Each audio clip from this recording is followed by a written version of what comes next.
ओम। हनुमान जी लंकिनी से वार्तालाप सत्संग करने के पश्चात लंका में प्रवेश कर चुके हैं। कल कथा को यहाँ विराम दिया गया था। जिस प्रकार लंकनी की शुभकामनाएं वो प्राप्त करते हैं, किस प्रकार राजसी माया को अपने अधीन करके वो राम कार्य के लिए अपने मार्ग पर आगे बढ़ते हैं, इसकी चर्चा हमने कल की। अब चले गए अंदर अपने छोटे से रूप के साथ, मशक समान रूप कपिधर ही, तो मच्छर के समान छोटे रूप के साथ ही उन्होंने प्रवेश किया लंका में। अब आप ये भी प्रश्न कर सकते हैं कि उन्होंने इतने छोटे रूप के साथ ही प्रवेश क्यों किया, सीधे ही कनक भूधराकार शरीर क्यों नहीं हो गए? बाद में भी तो उन्होंने कनक भूधराकार शरीर, अत्यंत पहाड़ जैसा भूधर आकार, पहाड़ के जैसा विशालकाय शरीर, स्वर्णमय रंग का कनक भूधराकार शरीरा, उस शरीर को उन्होंने प्रकट किया सीता माता के समक्ष। तो अगर उनको राक्षसों से भय नहीं था, अगर उनको किसी प्रकार का खतरा नहीं था, तो वो लंका में ऐसे मच्छर के समान रूप धर के क्यों घर गए अंदर? इसका कारण ये है क्योंकि हनुमान जी नीति जानते हैं, हनुमान जी युक्ति जानते हैं, बुद्धिमान हैं, युक्ति जानते हैं, नीति जानते हैं, इसलिए मच्छर के समान रूप धरते ही लंका में प्रवेश किया। क्यों किया? क्या उनको डर था कि राक्षस उनको देख लेंगे तो वो पकड़े जाएंगे या अपने कार्य में सफल नहीं होंगे? नहीं, ऐसी बात नहीं थी। लंकिनी ने भी उनको देख लिया, लंकिनी ने उनको रोकने का प्रयास किया, लेकिन उस छोटे से रूप से ही उन्होंने मुक्का मार दिया। छोटे से रूप से ही मुक्का मार के लंकिनी को धराशायी कर दिया। तो छोटा रूप धरने का यहाँ पर ये कारण रहा क्योंकि सूक्ष्म रूप धर के अगर जाएंगे, सूक्ष्म रूप अगर धर के जाएंगे तो क्या होगा, वो किसी की नजर से बच सकते हैं। औरों की नजरों से बचकर ही आप गुप्तचर बन सकते हैं। वो एक दूत की भांति नहीं गए लंका में, लंका में दूत की भांति नहीं गए, लंका में गए एक गुप्तचर की भांति।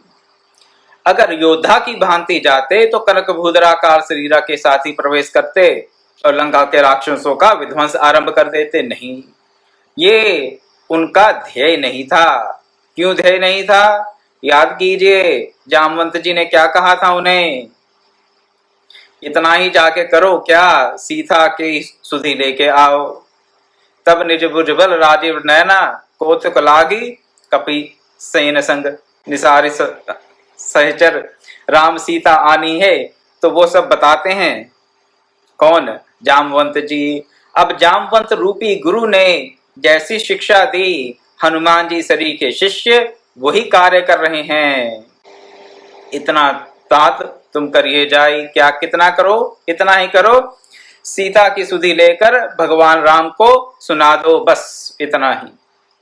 अब जब सीता की सुधि लेनी है, सीता जी को राक्षसों के चुंगल से मुक्त नहीं करना, अभी सीता जी को अभी भगवान राम के पास नहीं लेके जाना है, अभी राक्षसों के विध्वंस का, उनके नाश का समय नहीं, ये उनका कार्य नहीं। उनका राम कार्य केवल और केवल इतना है कि सीता जी की खोज करनी है, सीता जी का पता लगाना है और सीता जी का समाचार भगवान राम को देना है।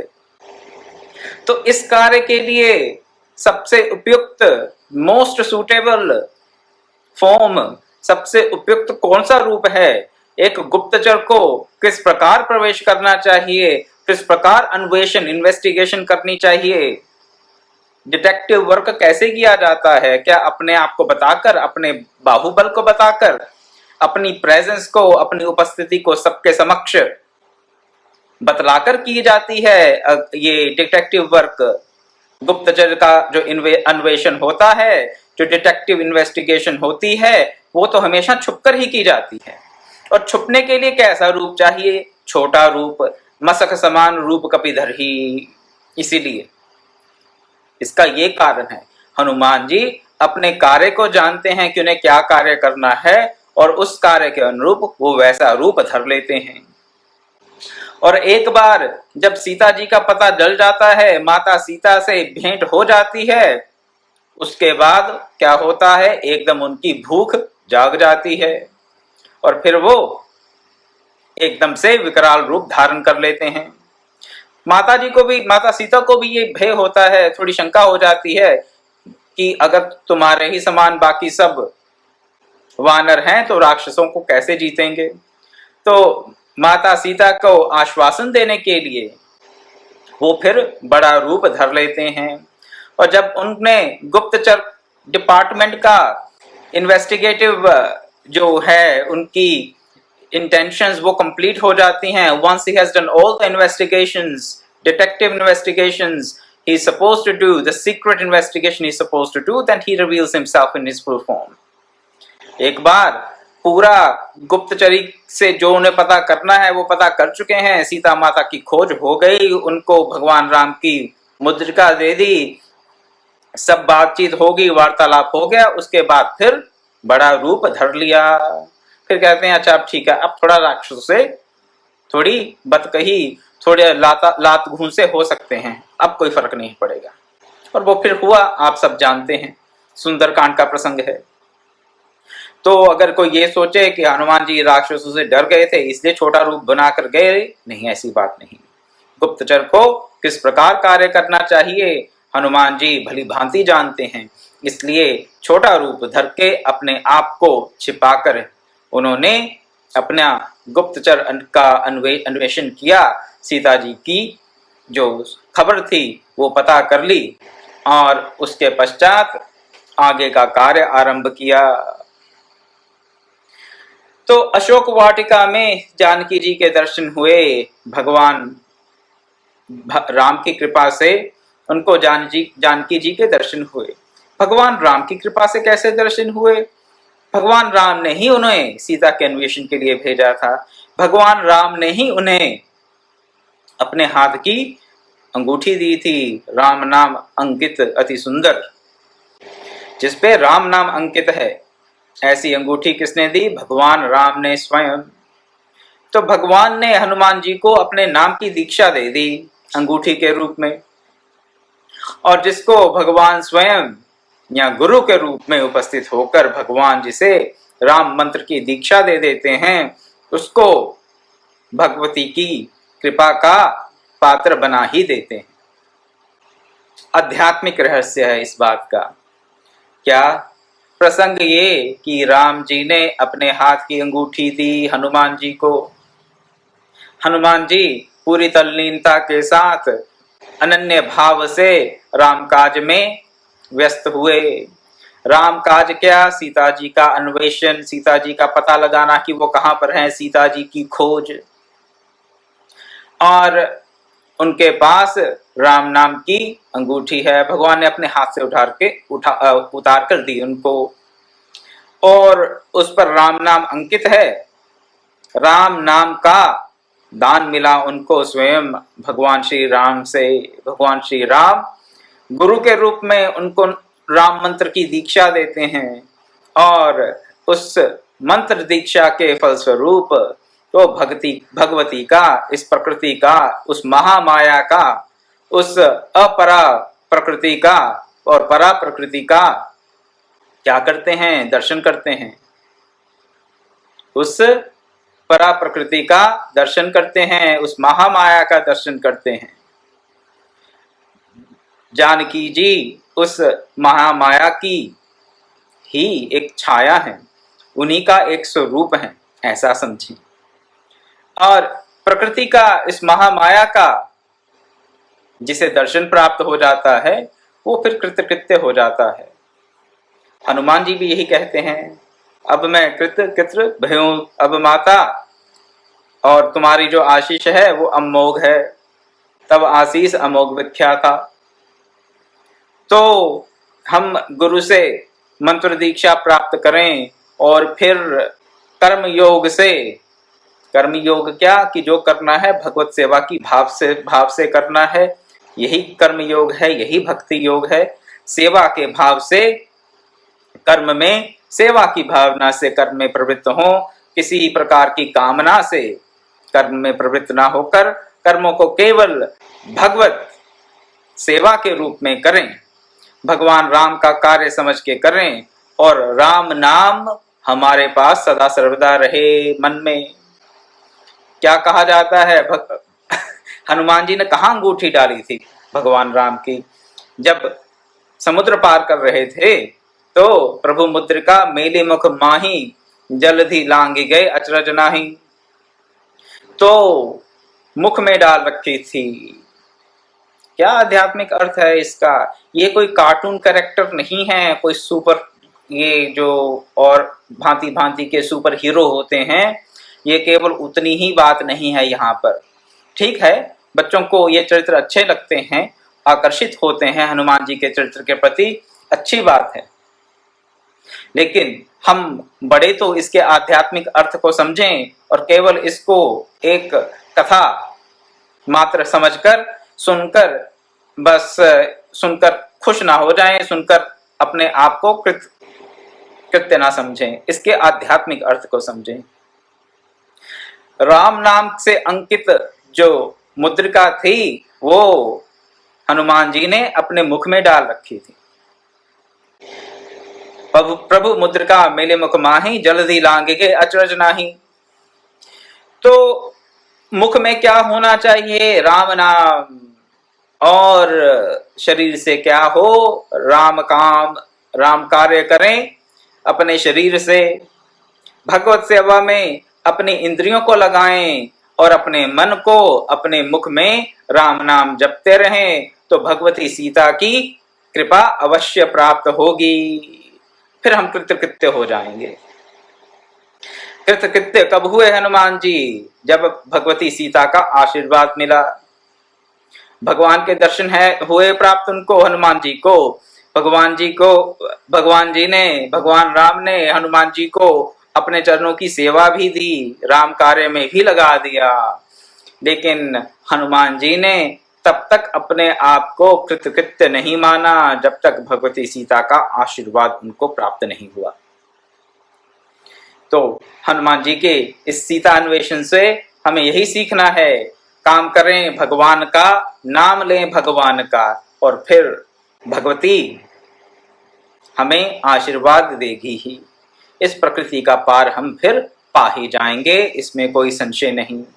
मायाकृत जगत में हम फिर नहीं उलझेंगे, क्योंकि वो महामाया हम पर कृपा करके हमें अपने इस जाल से मुक्त कर देगी, और उसकी कृपा के बगैर इस महामाया के जाल से, इस त्रिगुणमयी प्रकृति के प्रवाह से हम मुक्त हो नहीं सकते, चाहे हम जितना भी यत्न कर लें।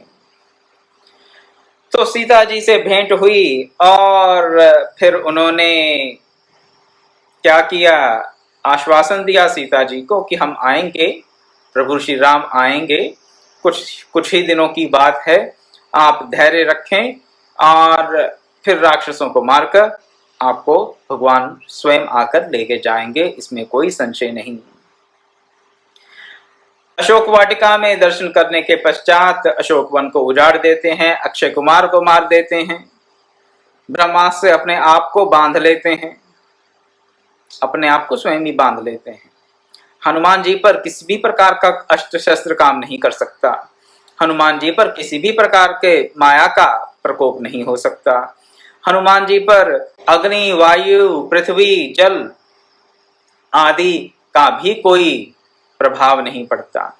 इसीलिए जब उनकी पूंछ में आग लगाई गई तो उनको कोई अंतर नहीं पड़ा, उनकी पूंछ उस अग्नि से प्रभावित नहीं हुई। क्यों नहीं हुई?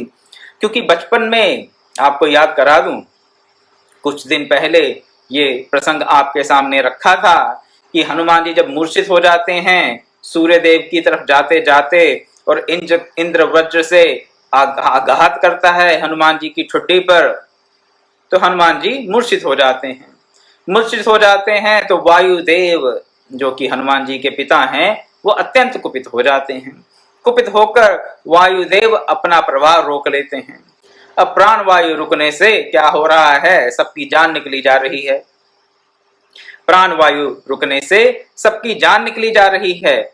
इसलिए सब देवता वायु देवता को प्रसन्न करने के लिए उनसे प्रार्थना और स्तुति करते हैं और हनुमान जी को ये आशीर्वाद देते हैं। मूर्छा से वो मुक्त तो हो जाते हैं, उसके पश्चात भी हनुमान जी को ये आशीर्वाद देते हैं कि किसी भी प्रकार के अग्नि जल वायु इत्यादि का, पृथ्वी के किसी भी प्रकोप का हनुमान जी पर कोई दुष्प्रभाव नहीं पड़ेगा।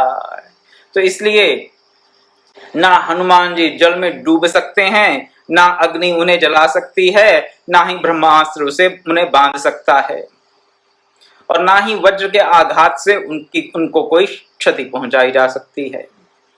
तो जब उनकी पूंछ को आग लगाई भी गई, इस अग्निदेव के वरदान के चलते उनको कोई अंतर नहीं पड़ा, कोई अंतर नहीं पड़ा। और फिर माता सीता ने भी उनको आशीर्वाद दे रखा था, अजर अमर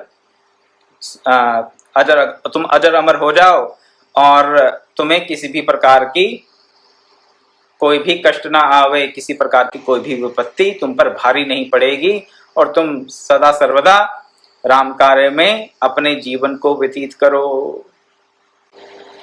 तो उनकी आग तो लगाई गई पूंछ में, जली क्या, जली पूरी लंका। फिर चूड़ामणि ली माता सीता से और वापिस आए। समाचार पाकर श्री राम ने युद्ध के लिए प्रस्थान किया, समुद्र पर सेतु बांधा, संग्राम हुआ और हम जानते हैं अंत में रावण का वध हुआ। युद्ध में हनुमान जी का पराक्रम, शौर्य और वीरता सर्वोपरि रही, सर्वोपरि रही। हनुमान जी ने ऐसे ऐसे कार्य किए जो किसी और से संभव नहीं थे। बहुत से कार्य थे ऐसे, लेकिन कुछ कार्य उनमें से ऐसे थे कि जिसके कारण उन्होंने युद्ध के परिणाम को ही बदल दिया, ऐसा जान पड़ता है। हालांकि सब प्रभु की प्रेरणा से ही होता है और प्रभु ही अपने भक्त को यश और कीर्ति प्रदान करने के लिए, उनको श्लाघा प्रदान करने के लिए ऐसा खेल रचते हैं। लेकिन इस लीला में, इस खेल में ऐसा ही प्रतीत होता है कि अगर हनुमान जी नहीं होते तो शायद भगवान राम युद्ध ना जीत पाते। ऐसे कौन कौन से कार्य किए उन्होंने। लक्ष्मण जी को जब शक्ति लगी मेघनाथ जी की, तो कालनेमी की खबर लेने के पश्चात उन्होंने संजीवनी बूटी ले आए, द्रोणगिरी पर्वत समेत द्रोणगिरी पर्वत को ले आए, जिससे कि लक्ष्मण जी मूर्छा से मुक्त हुए। कालनेमी को वो पहचान गए।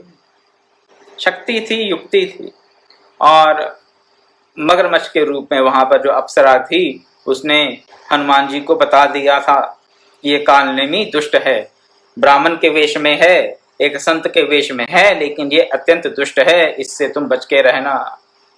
ये तुम्हें अपने राम कार्य से भटकाने के लिए ही यहाँ पर रावण के कहने पर एक आश्रम बनाकर, सुंदर रमणीय स्थान पर एक आश्रम बनाकर तुम्हें ही अपने राम कार्य से च्युत करने के लिए यहाँ पर आसन जमाए बैठा है।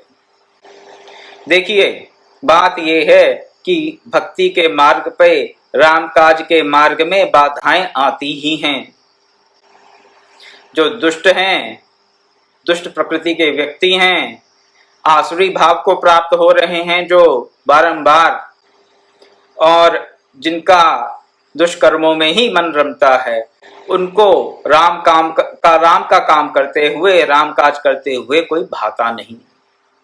विरोधी समझते हैं ऐसे व्यक्ति को अपना। परंतु घबराने की बात नहीं है। जिसका हृदय पवित्र है, जिसे माता सीता का आशीर्वाद प्राप्त है, जिसे भगवती का आशीर्वाद प्राप्त है, और जिस पर भगवान राम ने स्वयं कृपा की है, वो अपने भक्त की रक्षा करते हैं, पल पल रक्षा करते हैं। और रक्षा करते करते इतनी सार संभाल करते हैं अपने भक्त की कि उनके भक्त को किसी प्रकार का कोई कष्ट नहीं होता। ये मेरा अपना अनुभव है। और हनुमान जी के प्रसंग में ये तो हम प्रत्यक्ष देख रहे हैं। क्या काल नेमी रावण के कहने पर एक ब्राह्मण का, एक तपस्वी का, एक ऋषि का वेश बनाकर बैठा है वहां पर, कहता है पुत्र जाकर आचमन करो, स्नान करो, फिर मैं तुम्हें मंत्र दीक्षा दूंगा जिससे कि तुम मुक्ति को प्राप्त होगे। भक्तों को सावधान रहना चाहिए, साधकों को सावधान रहना चाहिए। किनसे? ऐसे कालनेमी आज भी जगत में बहुत घूम रहे हैं, जो भक्ति के नाम पर, दीक्षा के नाम पर, आध्यात्मिक उन्नति के नाम पर आपको भटकाएंगे। ऐसा कोई भी व्यक्ति जो आपको यह आश्वासन दे कि मैं तुम्हारी आध्यात्मिक उन्नति की गारंटी देता हूं, मेरे पास आओ, तुम्हें मंत्र दीक्षा दूंगा जिससे तुम अवश्य कल्याण को प्राप्त होगे, ऐसी कोई अश्योरेंस दे, ऐसा कोई आश्वासन दे, उसको आप कालनेमी ही समझना। मेरी ये आप सबसे विनती है, निवेदन है। मैं क्यों कह रहा हूं ऐसा? इसलिए कह रहा हूं ऐसा कि जब तक हम स्वयं खुद पर कृपा नहीं करते, कोई भी ऋषि, कोई भी संत, किसी भी प्रकार का अवतार हमारा कल्याण नहीं कर सकता।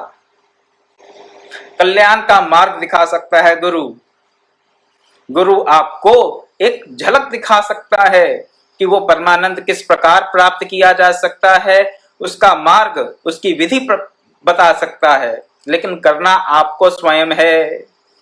और अगर कोई ये कहता है कि हमारे पास आओ, दीक्षा लो और बाकी सब कुछ स्वयं हो जाएगा, तुम्हें और कुछ करने की आवश्यकता नहीं, तो वो कालनेमी है। ये केवल सनातन धर्म के तथाकथित गुरुओं की बात नहीं है, और अन्य जो धर्म हैं जिनमें विश्वास को ही सर्वोपरि माना जाता है, जिनमें यह कहा जाता है कि तुम फलां में विश्वास करो, फलां तुम ये पढ़ लो, कुछ पढ़ लो, किसी का उच्चारण कर दो और ये कहो हम उसमें विश्वास करते हैं और तुम्हारा कल्याण हो जाएगा, कालनेमी है।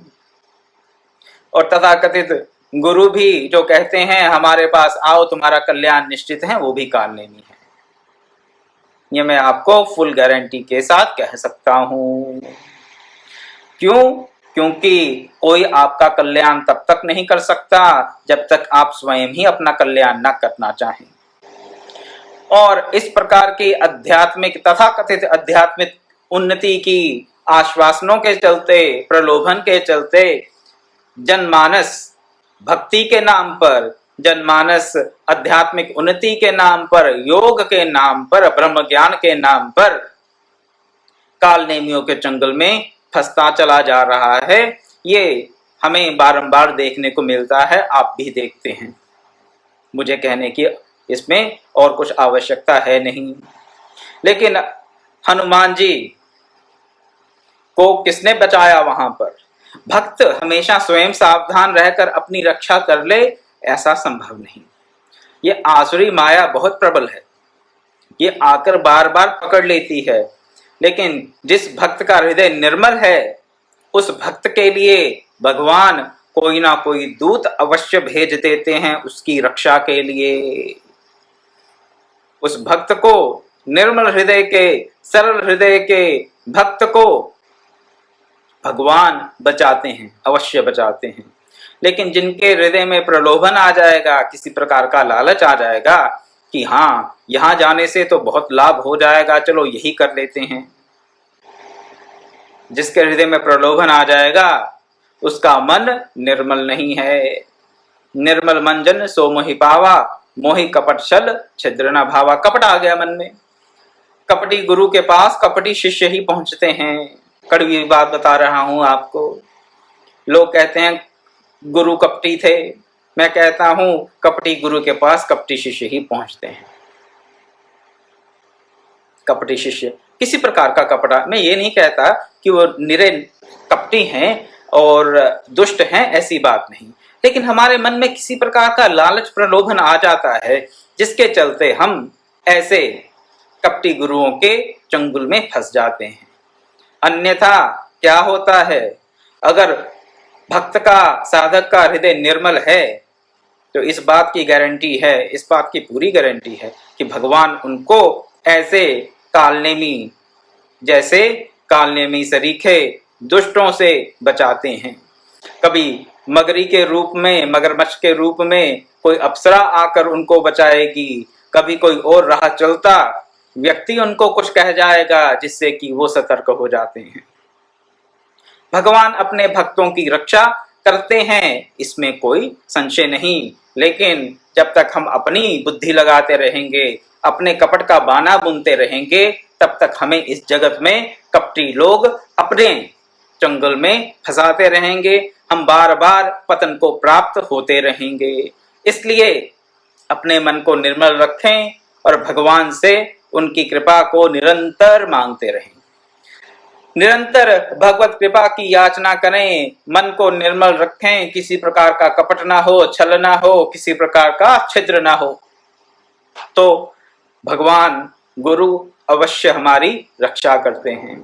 हनुमान जी की भी की, द्रोणगिरी पर्वत से संजीवनी ले आए, जिससे लगा कि एक हारते हुए युद्ध को भगवान श्री राम ने जीत लिया। है सब भगवान की लीला, अपने भक्त को श्रेय देना चाहते हैं, इसलिए ऐसे प्रसंग आते हैं। और कैसे प्रसंग, अहिरावण राम और लक्ष्मण को कहां ले जाते हैं? पाताल में। कौन छुड़ा के लेके आता है? हनुमान जी। और नागपाश में कौन बंध जाते हैं? भगवान राम और लक्ष्मण। उनको छुड़ाने के लिए गरुड़ को कौन लेके आता है? हनुमान जी। तो ऐसा लगता है देखने में कि अगर हनुमान जी ना होते तो भगवान राम तो इस युद्ध में परास्त हो गए। कभी नागपाश में बंध गए, कभी अहिरावण पकड़ के ले गया, कभी लक्ष्मण जी को मूर्छा आ गई। है भगवान की लीला, अपने भक्त को श्रेय देने के लिए। लेकिन जिनकी आस्था नहीं और जिनकी आस्था दृढ़ नहीं, उनको तो फिर डाउट हो जाता है, संशय हो जाता है। और भगवान ने गीता में कहा, संशय आत्मा विनश्यति। संशय आत्मा को ना इस लोक में सुख मिल सकता है, किसी प्रकार की शांति प्राप्त हो सकती है, तो किसी और लोक में तो क्या होगी? जब इस लोक में ही शांति प्राप्त नहीं, तो किसी और लोक में भी शांति प्राप्त हो नहीं सकती।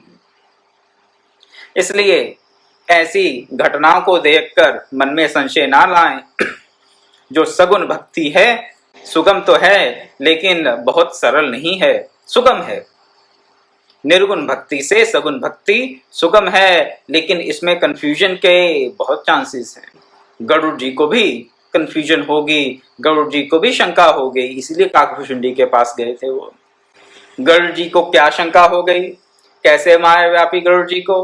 कहते जो परात्पर ब्रह्म हैं वो नागपाश से बंधे हुए हैं, पृथ्वी पर पड़े हुए हैं अचेत मूर्छित, नागों से बंधे हुए, और उनको मैं जाकर नागों से छुड़ा रहा हूं। ये कैसे भगवान है? ये कैसे भगवान है जो नागों से बंधकर मूर्छित हो जाते हैं? उनका कोई बल, उनका कोई पराक्रम, उनकी किसी प्रकार का वैभव, किसी प्रकार का ऐश्वर्य तो हमने देखा नहीं। पृथ्वी पर पड़े हैं नागों से बंधे हुए मूर्छित होकर, ऐसे भी क्या भगवान होते हैं? नहीं। तो ऐसे मन में शंका ना आवे, इसलिए नित्य हम सत्संग का सेवन करें और सत्संग से अपने मन में निर्मलता लेके आएं। और मन में निर्मलता आएगी तो फिर ऐसे संशय मन में घर नहीं कर पाएंगे। हो सकता कभी आ जाएं, लेकिन अपना निर्मल मन से, निर्मल मति से हम उनका गुरु कृपा से, भगवत कृपा से उन्मूलन करते रहेंगे और अपनी आस्था को, अपनी श्रद्धा को और दृढ़ करके भक्ति के मार्ग पर और आगे अग्रसर होते रहेंगे। तो हनुमान जी ने लंका के युद्ध में बहुत से ऐसे कार्य किए जिनसे कि उनको अत्यंत यश और कीर्ति की प्राप्ति हुई, असंभव। जान पड़ते हुए कार्य हनुमान जी ने किए और इस प्रकार से भगवान राम की सेवा में अपने आप को नित्य निरंतर उन्होंने लगाए रखा। अब आगे क्या किया वो हनुमान जी कह रहे हैं कल बताइएगा, अब समय बहुत हो गया है। अब मैं अपनी वाणी को विराम दूंगा, कल मिलेंगे तो हनुमत चरित्र के बारे में कुछ और चर्चा करेंगे। ओम पूर्णमदः पूर्णमिदं पूर्णात् पूर्णमुदच्यते पूर्णस्य पूर्णमादाय पूर्णमेवावशिष्यते। ओम शांति शांति शांति। हरि ओम तत्सत्।